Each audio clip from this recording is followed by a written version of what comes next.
The man behind the mask, a seemingly ordinary life. Wichita, Kansas, a heartland city. Known for its friendly residents and strong sense of community, Wichita is a place where people take pride in their Midwestern values. A place where people believed in their neighbors.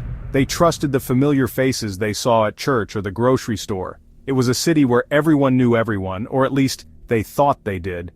No one could have imagined that a monster walked among them. Dennis Rader seemed like everyone else. He was a husband, he was a father. He was the kind of person who would wave at you from across the street, who would help you carry your groceries. He was a church council president, a man who led prayers and offered guidance to those in need.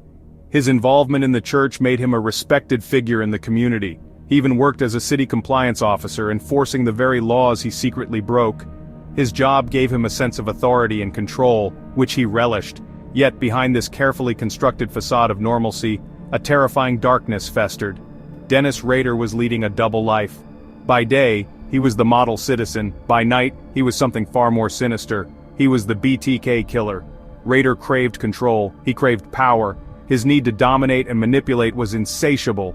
He craved the feeling of dominance that only came from inflicting pain and fear onto others.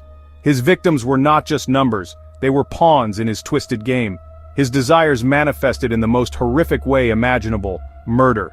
Each act was meticulously planned, each detail carefully considered.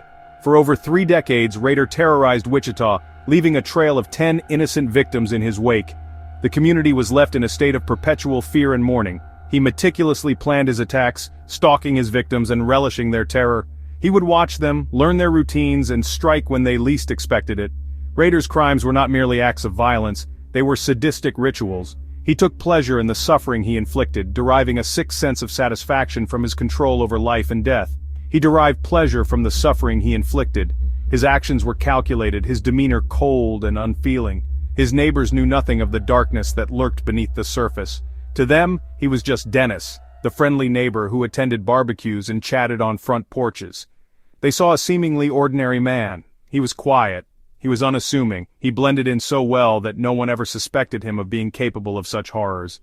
He blended seamlessly into the fabric of their community. He was present at local events, always with a smile, always ready to lend a hand.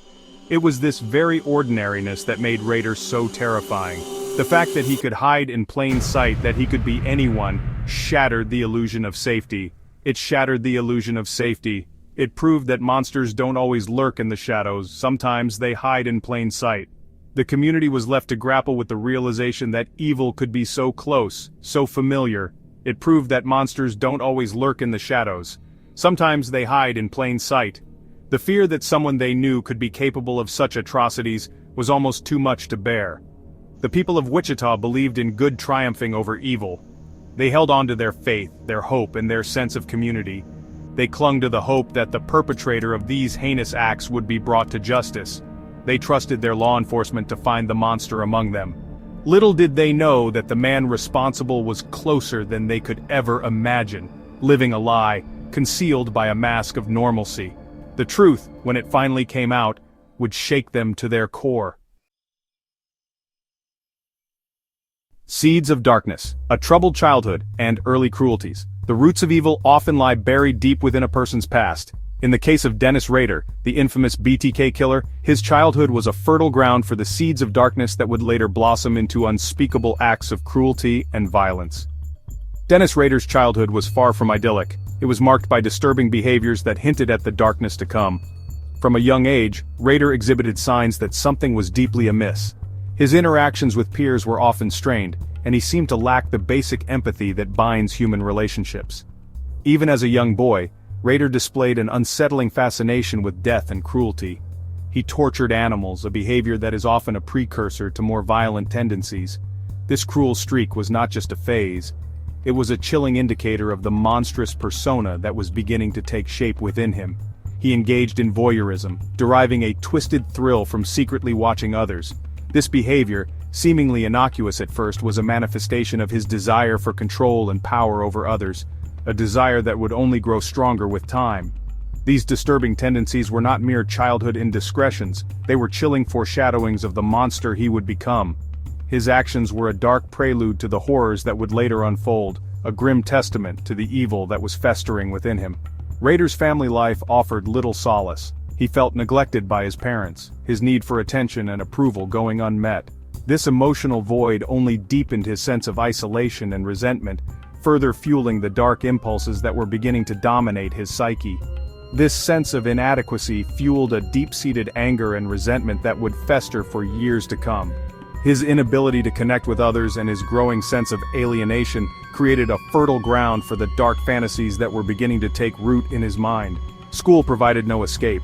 Rader struggled academically, blending into the background rather than excelling. His lack of academic success only compounded his feelings of inadequacy, making him feel even more invisible and powerless. This lack of recognition only intensified his feelings of inadequacy and fueled his desire for control and power.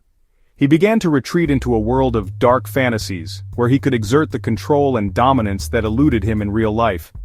Some experts believe that Rader's fantasies intensified during his formative years. These fantasies were not just idle daydreams, they were detailed and violent, reflecting his deep-seated need for control and his growing fascination with death and suffering. He retreated further into his own twisted world, a world where he held the power of life and death. This imaginary realm provided an outlet for his anger and frustration, allowing him to explore his darkest desires without consequence. These fantasies provided an outlet for his anger and frustration, feeding the monster that was growing within him. They were a dark sanctuary where he could indulge his most violent impulses, free from the constraints of reality. It was during this time that the seeds of BTK were sown. The acronym itself, bind, torture, kill, hinted at the sadistic rituals that would come to define his crimes. These were not just random acts of violence, they were meticulously planned and executed, reflecting the depth of his depravity. The acronym itself, bind, torture, kill, hinted at the sadistic rituals that would come to define his crimes. Each act was a manifestation of his need for control, and his desire to inflict pain and suffering on his victims. The world remained oblivious to the darkness that was taking root in the heartland of America. In the seemingly peaceful suburbs, a monster was being born, his true nature concealed behind a carefully constructed facade of normalcy. A seemingly ordinary boy was transforming into a monster, his true nature concealed behind a carefully constructed facade. To the outside world, he was just another child, but within him, a storm was brewing, a storm that would soon unleash unimaginable horrors. The stage was set for a reign of terror that would haunt Wichita for decades to come. The seeds of darkness had been sown, and it was only a matter of time before they would bear their deadly fruit. The reign of terror begins, the Otero family massacre. January 15, 1974, the day the nightmare began. It was a cold, unassuming morning in Wichita, Kansas when the Otero family woke up, unaware that their lives were about to be irrevocably changed. The Otero family, Joseph, Julie, Josephine, and Joseph Jr., became BTK's first victims. They were a close-knit family, living the American dream in their suburban home, blissfully unaware of the dark shadow that had been cast over them. Their home should have been their sanctuary. Instead, it became their tomb. The place where they shared laughter and love turned into a scene of unimaginable horror. Rader had been stalking them for weeks. He knew their routines. He knew their vulnerabilities. He watched them from the shadows, meticulously planning his attack, waiting for the perfect moment to strike. He entered their home like a specter, cutting their phone lines, severing their lifeline to the outside world. The Oteros were now completely isolated, trapped in their own home with a predator. Terror gripped the Otero home that morning. The family was caught off guard, their sense of safety shattered in an instant. The family, bound and helpless, endured unimaginable horrors at the hands of their tormentor. Rader's cruelty knew no bounds as he inflicted pain and suffering upon them. Rader took his time. He savored their fear. Every moment was a twisted game to him, a display of his power and control over his helpless victims. He strangled each member of the family one by one, leaving young Joseph Jr. to suffer the agonizing fate of witnessing his family's demise before meeting his own end.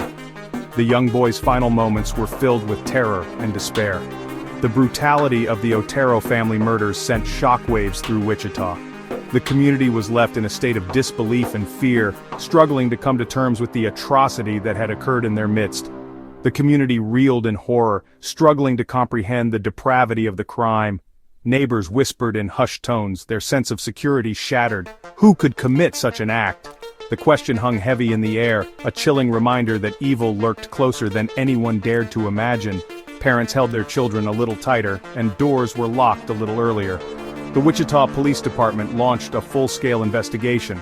Detectives worked around the clock, determined to bring the perpetrator to justice. The city was on edge. People were afraid to be alone in their homes, their sense of security shattered. The fear was palpable, a constant reminder of the lurking danger. But for all their efforts, the police had few leads.